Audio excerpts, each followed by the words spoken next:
En este quinto video del manual de Hackea el Conocimiento, tu primer manual de ciberseguridad básico, nosotros vamos a empezar a ver lo que tiene que ver con los protocolos TCP/IP, que por lo que vamos a ver es el más importante en lo que tiene que ver el manejo de paquetes o segmentación de paquetes de información en Internet, y algunos métodos o modelos relacionados y sus principales vulnerabilidades. Antes de todo, nosotros tenemos que ver un poco la historia del Internet o cómo comenzó todo en lo que se lo conoce como el proyecto ARPANET. ¿Qué pasa? Durante la Guerra Fría, a finales de los años 60, Estados Unidos, a través del Departamento de Defensa, quería proponer una comunicación, un sistema de comunicación que se pudiera dar entre distintos nodos o computadoras que sea resistente a fallos y ataques nucleares. ¿Esto para qué? Para que la información o la comunicación no dependa de un único punto central. De acá se apuntó a lograr, y se logró de hecho, una red global descentralizada, capaz de seguir funcionando incluso si alguna parte o nodo llegara a fallar. Su objetivo en ese momento era conectar computadoras de investigación, ya sea en distintas universidades y centros militares. Obviamente, esto, como todo en la historia, empezó como algo de decir lo quiero para mí, para tener una mayor ganancia y estrategia, ya sea en las guerras, ya sea a nivel negocios, etc. De acá se fundó la Agencia de Proyectos de Investigación Avanzada, también conocido como ARPA. En realidad hoy ya se conoce como DARPA.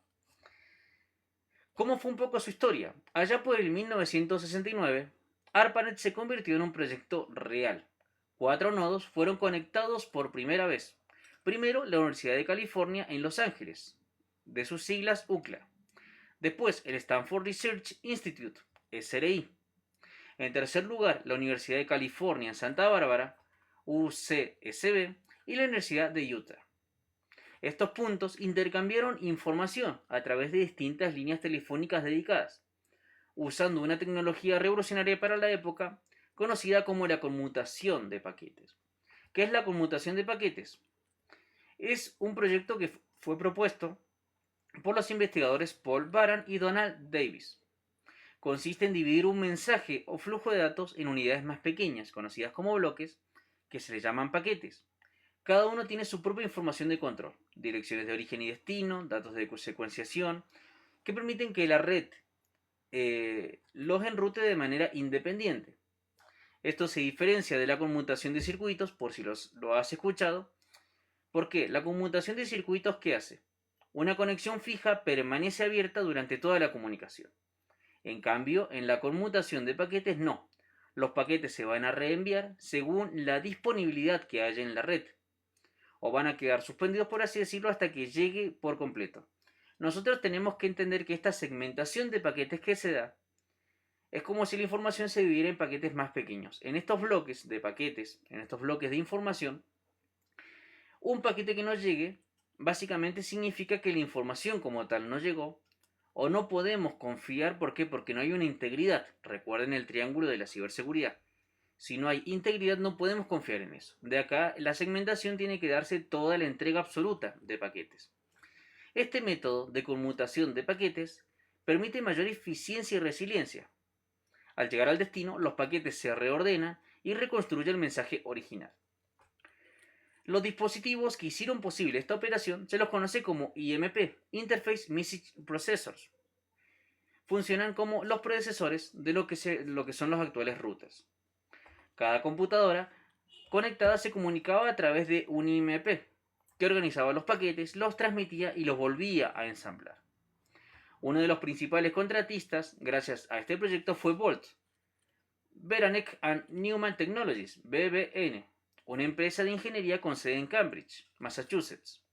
Se encargaba de construir los primeros IMP processors y de implementar los primeros protocolos de comunicación. Ahora ya han cambiado, como pueden ver, el logo. BBN RTX BBN Technologies. De aquí que ARPANET se convirtió en una red de pruebas para la comunidad científica.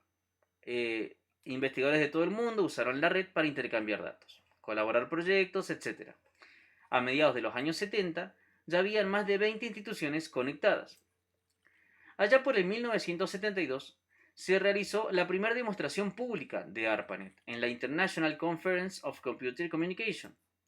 Este evento marca un punto de inflexión. ¿Por qué? Por dos motivos.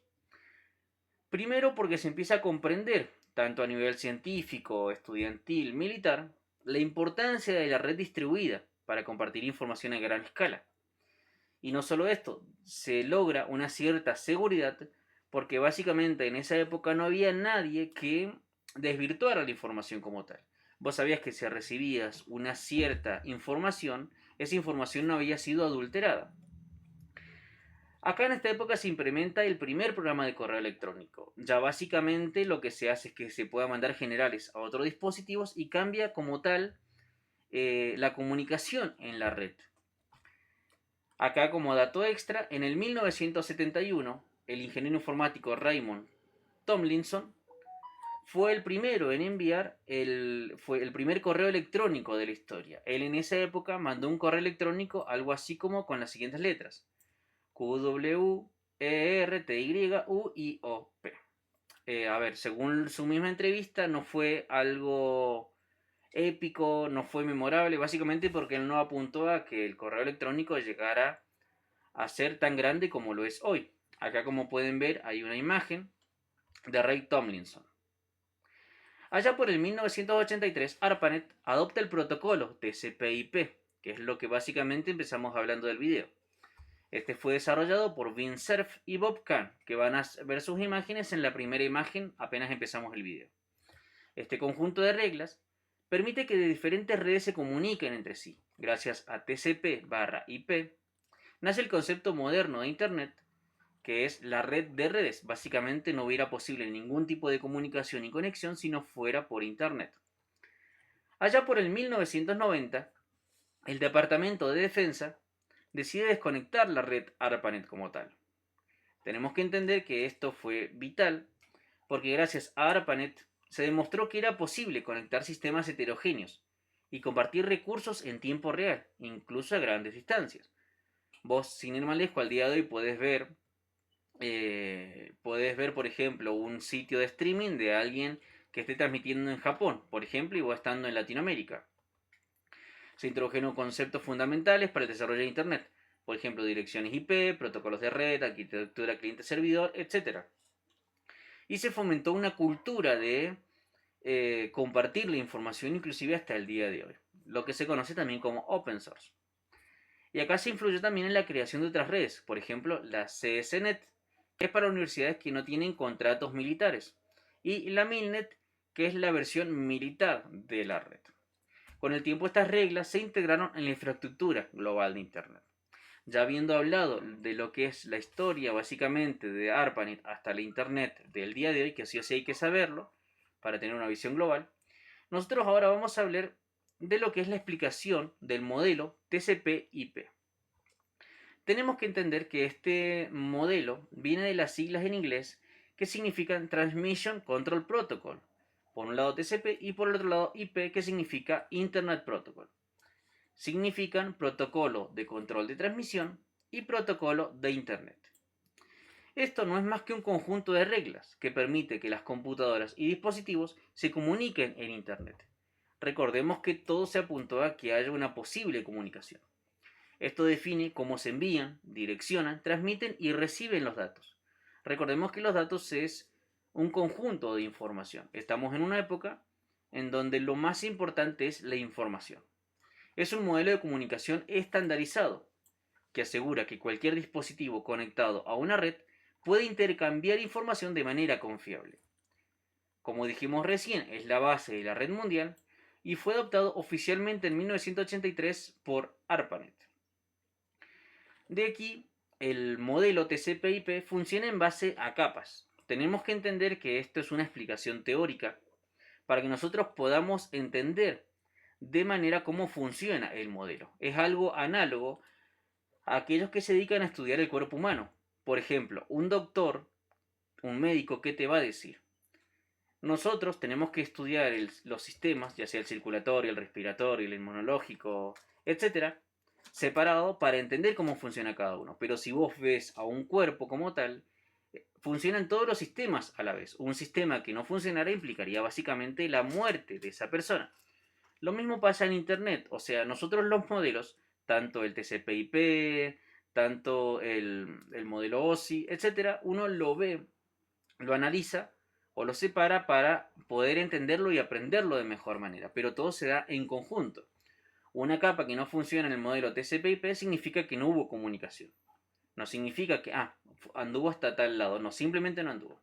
El modelo TCP/IP se organiza en 4 capas principales. Cada uno tiene sus funciones específicas que a la vez le ayudan a las demás capas. Encontramos la capa de aplicación, la capa de transporte, la capa de Internet y la capa de acceso a la red. En primer lugar, la capa de aplicación es la capa que es más cercana al usuario y con la que uno tiene contacto como usuario final. Es la que define cómo los programas, ya sea los navegadores de preferencia, clientes de correo, aplicaciones de directorio o de red, interactúan con la red. Por ejemplo, cuando nosotros escribimos una URL, el navegador usa, por ejemplo, Hypertext Transfer Protocol, el común y el seguro, para pedir la página al servidor. Y ahí esta le va a otorgar el recurso o servicio solicitado. En segundo lugar, tenemos la capa de transporte. Esta se encarga de dividir los datos en segmentos y asegurando que estos lleguen completos a su destino, al receptor. Acá encontramos el protocolo TCP, que es confiable, ordenado, con control de errores, ideal para web, correo, por ejemplo. Y también el UDP. UDP es más rápido que TCP, solo que no tiene control de errores. Este se usa más que nada para streaming y los juegos online, porque lo que se busca es más velocidad. Por ejemplo, si vos quisieras jugar un videojuego con el protocolo TCP, sería mucho más lento, sería más difícil. De ahí la especialidad, por ejemplo. En tercer lugar, nosotros encontramos la capa de red. Es la que se ocupa de la dirección IP y del enrutamiento. Recordemos que la dirección IP es que así como nosotros tenemos nuestro DNI, nuestro documento nacional de identidad, que nos diferencia de otros ciudadanos en el mundo, lo mismo pasa en Internet cuando alguien se conecta a una... Cuando vos te conectas a Internet, Internet te otorga una dirección IP en la cual se distingue tu dispositivo en toda la red.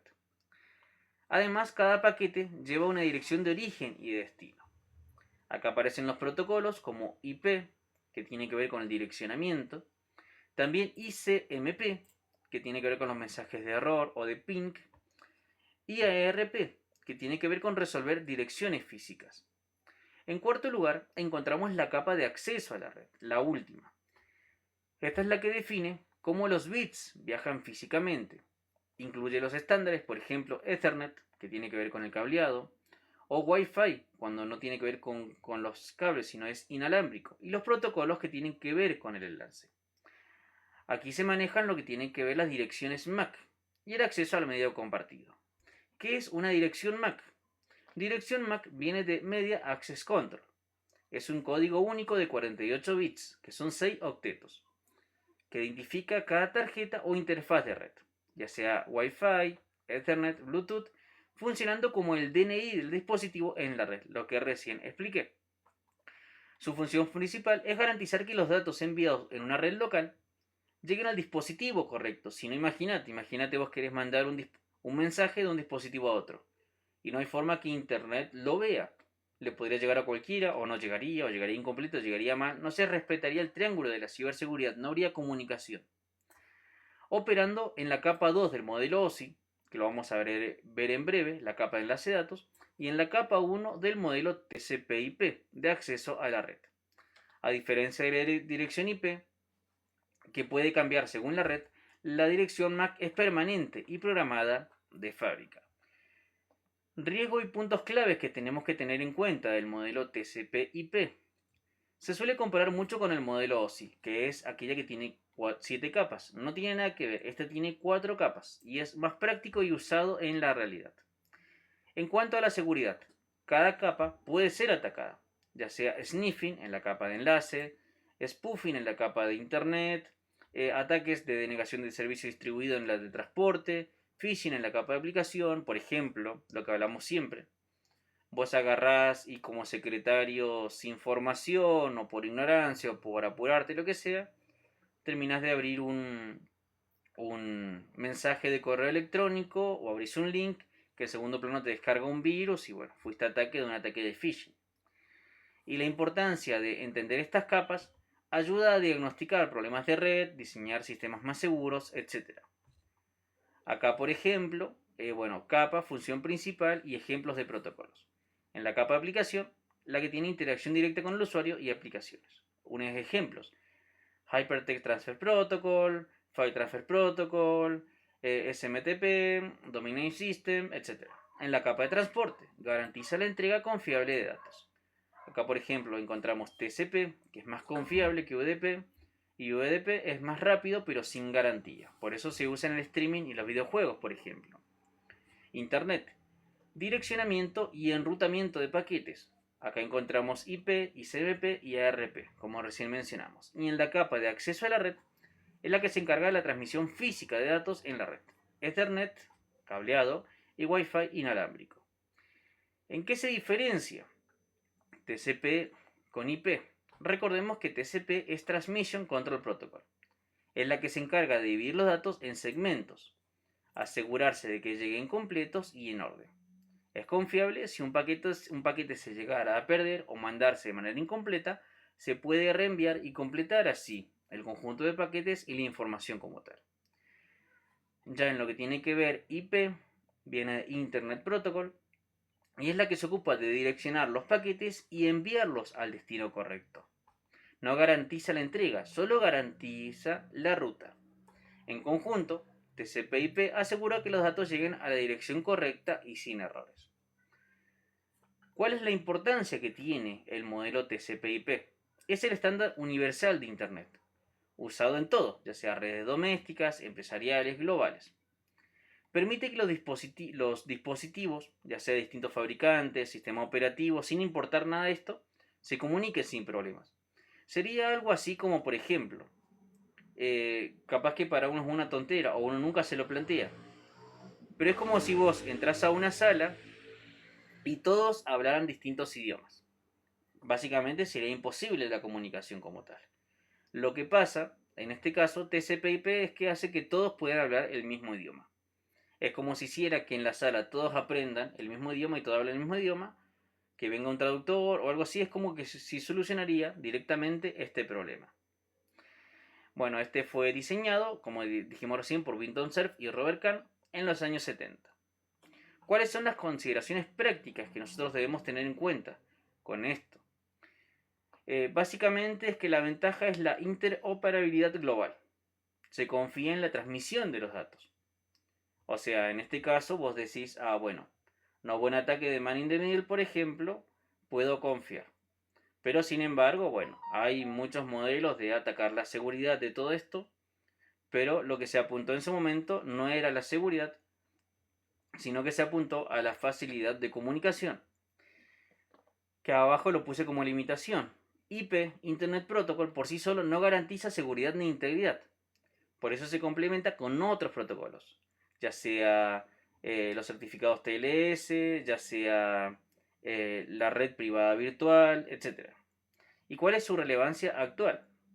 Aunque existen propuestas de nuevos modelos, TCP/IP sigue siendo el estándar dominante en la actualidad. En este caso, el año 2026, no sé en qué año lo estés viendo vos. Ahora vamos a hablar del modelo OSI. El modelo OSI, a diferencia del modelo TCP/IP, en vez de tener 4, tiene 7 capas, en la cual se explica cómo se hace para la transmisión y cuándo llega la información. El modelo OSI viene de las siglas en inglés Open System Interconnection, que significa interconexión de sistemas abiertos. Es un modelo de referencia para los protocolos de comunicación de las redes informáticas o redes de computadoras. Fue creado en la década de 1980 por la Organización Internacional de Normalización, también conocido como ISO. Esta se publicó inicialmente por la Unión Internacional de Telecomunicaciones, de sus siglas en inglés UIT, hasta 1983, y desde 1984 también lo ofrece la propia ISO, ya sea como un estándar. Su función fue estandarizar o serializar las comunicaciones en Internet, porque convengamos que apenas empezó todo, la verdad que era bastante complicado lograr una estandarización en la comunicación a través de las telecomunicaciones. En realidad, como tal, el modelo OSI es una forma de explicar algo. Así es la forma en la cual se le explica a un estudiante en informática o de telecomunicaciones cómo se hace para que un paquete sea transmitido a través de distintas capas y que se hace en cada capa para llegar a su destino de manera correcta, de manera íntegra. No se puede mostrar como tal, o sea, en el estudio se separa, pero siempre se da todo en su conjunto, como hicimos hace rato explicando la analogía del funcionamiento del cuerpo humano respecto a un médico. En 1980 se arrojó, ya sea con toda la invención de Internet y demás, la necesidad de interconectar los sistemas provenientes de diversos orígenes y cómo se formaban y mantenían las redes. De acá, la norma ISO se propuso determinar el conjunto general de reglas aplicable a todas las redes. Si nosotros entramos a una habitación donde todas las personas hablan distintos idiomas, no podemos comunicarnos. De aquí se propusieron reglas, estándares y demás para que se logre una comunicación. Más allá de que todo empezó de distinta manera, en la actualidad la comunicación, las telecomunicaciones, en la norma ISO, se divide en 7 capas. Se descompone todo lo que tiene que ver la comunicación digital para entender qué pasa en cada capa, qué pasaría si falla en tal capa, qué sucedió y demás. Al obedecer este conjunto de reglas se garantiza la comunicación, que sea obviamente eficaz. Y lo que se hace acá es universalizar la manera en que la información es compartida en las distintas redes informáticas. Como podemos ver, las capas del modelo OSI son 7. Empezando de arriba hacia abajo, aplicación, presentación, sesión, transporte, red de datos y física. Cada capa tiene funciones específicas para garantizar, como dijimos, la comunicación. Empezando de abajo hacia arriba, la capa física es la capa más baja del modelo. Se encarga de lo que tiene que ver con la topología de red y las conexiones globales entre la computadora y la red. Se refiere tanto al medio físico como a la manera en que se transmite la información. Cumple con las funciones de especificar la información sobre el medio físico, tipos de cable, microondas, etc. Definir la información sobre la tensión eléctrica de la transmisión, las características funcionales de la interfaz de red y también garantiza la existencia de una conexión, aunque no que la misma sea fiable. Si existe una conexión, ya que sea fiable o segura, ya eso no me hago cargo, diría por así decirlo el modelo OSI. La capa física. Después tenemos la capa de enlace de datos. Se ocupa del redireccionamiento físico, ya sea de detección de errores, acceso al medio y control de flujo durante la comunicación, para que haya una estabilidad. Después, la capa de red. Se encarga de la identificación del enrutamiento existente entre las redes involucradas. Así, las unidades de datos pasan a denominarse paquetes y pueden clasificarse conforme al protocolo de enrutamiento o protocolo enrutable que utilizan. Su objetivo es garantizar que los datos lleguen a su destino, incluso si eso llegara a implicar utilizar dispositivos intermedios, como encaminadores o enrutadores. Después tenemos la capa de transporte. Como lo dice su nombre, acá se realiza el transporte de datos que se hallan dentro de cada paquete, de la computadora de origen o la de destino, independientemente del medio físico que se emplee. Su trabajo se da mediante puertos lógicos y da forma a los llamados sockets IP y el puerto. Después encontramos la capa de sesión. Esta se encarga de controlar y mantener el vínculo entre las computadoras que intercambian datos, ya sea el nodo emisor y el nodo receptor, asegurándose que, una vez que se establece la comunicación entre ambos sistemas, el canal de transmisión de datos pueda retomarse en caso de interrumpirse. Lo que decíamos hace rato, en la conmutación de paquetes. Si por la velocidad de internet justo internet se corta o empieza a andar lento, algo que no se puede seguir mandando el paquete, es como si se pausara en el lugar donde quedó. No es que se corta todo, se pausa. Ya cuando se retoma la velocidad o se pudo solucionar el problema de la conexión, simplemente sigue de donde quedó. Después tenemos la capa de presentación. Esta se ocupa de la representación de la información, o sea, de la traducción, garantizando que los datos recibidos sean reconocibles, o sea, que sea legible la información, sin importar el sistema que se haya empleado. Esta es la primera capa de todas que se ocupa del contenido de la transmisión, en vez del modo en que ésta se establece y sostiene, que lo hacían las anteriores capas. Y además, permite el cifrado y la codificación de los datos, ya sea la comprensión, su adecuación a la máquina que los recibe. No importa si es una computadora, una tablet, un celular, etc. Y finalmente tenemos la capa de aplicación. Es la que define los protocolos que emplean las aplicaciones para el intercambio de datos y además les permite acceder a los servicios de cualquiera de las demás capas. Nosotros tenemos que entender que todo el proceso del modelo OSI como tal es invisible al usuario. Nosotros podemos tener, por así decirlo, relación con la capa física si por ejemplo vemos un cable o conectamos un cable o algo así, o por ejemplo con la aplicación si nosotros usamos una aplicación destinada para tal fin, como un correo electrónico, una aplicación de red, etc. Pero en realidad nosotros, por ejemplo, en la aplicación interactuamos con un programa que el programa interactúa con la aplicación. Y acá en realidad, bueno, esto hace que sea menos complejo de entender, pero para que se entienda un poco. Para nosotros recordar las capas del modelo OSI puede hacerse a través de la regla memotécnica FIRST-PA, como acá lo escribimos. Física, enlace de datos, red, transporte, sesión, presentación y aplicación.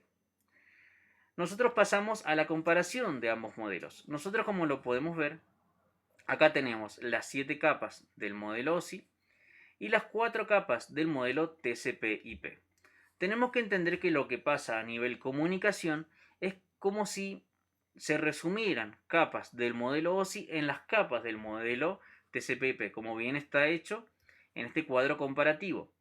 Aplicación, presentación y sesión del modelo OSI pertenecen o hacen en la capa de aplicación del modelo TCP/IP.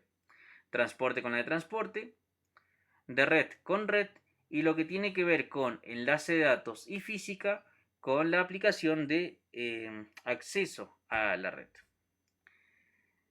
Y acá lo que hice fue un cuadro comparativo entre el modelo OSI y el modelo TCP/IP. Si quieren pausen el video para ver cada una, pero básicamente es todo lo que hemos estado hablando hasta el momento.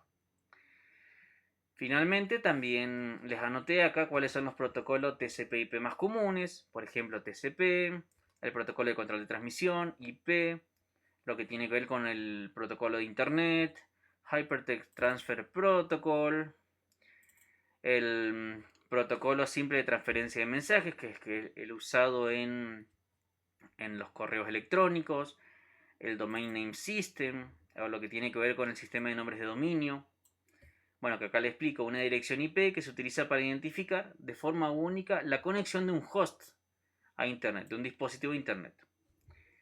Bueno, Telnet, que es File Transfer Protocol, que bueno, si quieren pueden ir pausando el video y leyéndolo, pero es a modo de sumar a lo que acabamos de ver de los protocolos TCP/IP. Bueno, para mencionar algunas vulnerabilidades del protocolo TCP/IP, encontramos la suplantación de direcciones IP o IP spoofing, que básicamente un atacante falsifica la dirección IP de un dispositivo para hacerse pasar por otro. Puede usarse para ataques de negación de servicio o ataque de negación de servicio distribuido o acceso a no autorizados sistemas. Después, ataques de man in the middle. Recordemos que todo el protocolo apunta a que haya una posible comunicación, no apunta a la seguridad. Es tarea nuestra formarnos en seguridad y ver las mejores formas para que sin que se perjudique la comunicación, se logre o se garantice una seguridad. Que bueno, esto constantemente va en evolución, como dijimos. La ciberseguridad va en línea, por así decirlo, con todo lo demás, lo que tiene que ver con la informática. En este caso, un atacante intercepta y manipula la comunicación entre dos dispositivos, haciendo que ya no sea confidencial. Puede interceptarlo y después puede borrarlo, perjudicando la integridad y demás. Y bueno, hablemos de la disponibilidad. Borrar el mensaje no es disponible que vos puedas leer el mensaje, que eso sería más en un servicio, pero para darles un ejemplo. O un ataque de negación de servicio o de negación de servicio distribuido sería contra la disponibilidad del triángulo de la ciberseguridad. Robo de información sensible como contraseñas o datos bancarios. Después, el escaneo activo de puertos. Esto como tal no es un ataque, sino que es una vulnerabilidad. Si vos, sabiendo la dirección IP de alguien, puedes usar, por ejemplo, la herramienta Nmap, que viene de Network Mapper o mapeador de redes. Vos lo que haces es digamos, de manera obvia, por así decirlo, porque estás activando o puede activar el cortafuegos de otra máquina o de otro sistema, pues estás haciendo una numeración. En base a eso vos buscas puertos abiertos para identificar sitios vulnerables, ya sea los sistemas están actualizados o no, para buscando en repositorios como GitHub, por ejemplo, pruebas de concepto, para buscar vulnerabilidades y explotarlas, etc. Como acá les coloqué, facilita ataques posteriores, como la explotación de servicios no seguros. La utilización de Nmap lo pueden ver en cuando resolvemos, por ejemplo, distintos laboratorios vulnerados a propósito de distintas plataformas que, bueno, también lo tengo en este canal. Después, como dijimos, ataque de negación de servicio puede ser ataque de negación de servicio común, por así decirlo, o ataque de negación de servicio distribuido. La diferencia es que el ataque de negación de servicio se hace solamente desde un único dispositivo contaminado de nivel remoto a nivel remoto y el ataque de negación de servicio distribuido con varios dispositivos a la vez. Básicamente un atacante contaminando con virus distintos dispositivos a nivel remoto activa. ¿Para qué? Para que, por ejemplo, vos querés hacer un ataque de denegación de servicio distribuido a un banco o una página web. Lo que vos haces es, a nivel remoto, habilitas esos dispositivos para que en segundo plano empiecen a mandar un montón de peticiones a la vez a ese banco o a esa página web, haciendo que un tercero, alguien que no tiene que ver, un cliente del banco, por ejemplo, si quiere entrar a la página web, no pueda. Le sale como que el servicio está caído. Haciendo que, bueno, que en el corto plazo, corto, mediano y largo plazo, los clientes empiecen a irse, a llamar a fama en el banco, un montón de cosas que, bueno, un impacto de magnitud muy grande, muy mala. Bueno, sobrecargan un servidor o red impidiendo su funcionamiento. Paralización de servicios esenciales. Y también lo que tiene que ver con las fallas en DNS. Los atacantes manipulan los registros DNS para redirigir el tráfico a sitios maliciosos, conocido como DNS spoofing. Acá, bueno, pueden suceder los robos de credenciales, difusión de malware, etc. Finalmente, para finalizar este video, buenas prácticas para mitigar las vulnerabilidades. Primero lo que tiene que ver con segmentar las redes. Dividir la red en segmentos para limitar el acceso y contener incidentes. Ni hablemos en esta segmentación, también se puede hacer lo que es con lo que tiene que ver con qué usuario está habilitado para utilizar tal tarea, para ver tal servicio, tal puerto, etc.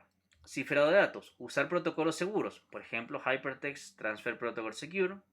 Usar redes VPN para proteger la información de tránsito. Actualizar los sistemas. No utilizar sistemas piratas o desactualizados. Porque en base a esto los parches hacen que ya sean corregidas vulnerabilidades conocidas o errores que fueron conocidos y bueno, fueron aprovechadas por un cracker o un hacker ético, etc. Monitorización continua. Utilizar herramientas de detección de intrusos para identificar actividades sospechosas, tener un equipo que se encargue de que una vez detecta algo, aislar el problema y demás. Y finalmente lo que tiene que ver con cortafuegos y políticas de acceso. Configurar cortafuegos para limitar el tráfico no autorizado, evitando ataques de DNS y proteger los puertos. Todo es importante que ustedes lo vayan viendo para ir entendiendo a manera inclusive general de lo que vamos viendo de ciberseguridad. Son tantas cosas que hay que ver que en la práctica uno los va haciendo en su conjunto. Pero todo esto es muy importante para, bueno, ser en un futuro profesionales de la ciberseguridad. Hasta acá dejamos el video y nos vemos en el próximo. Muchas gracias, nos vemos.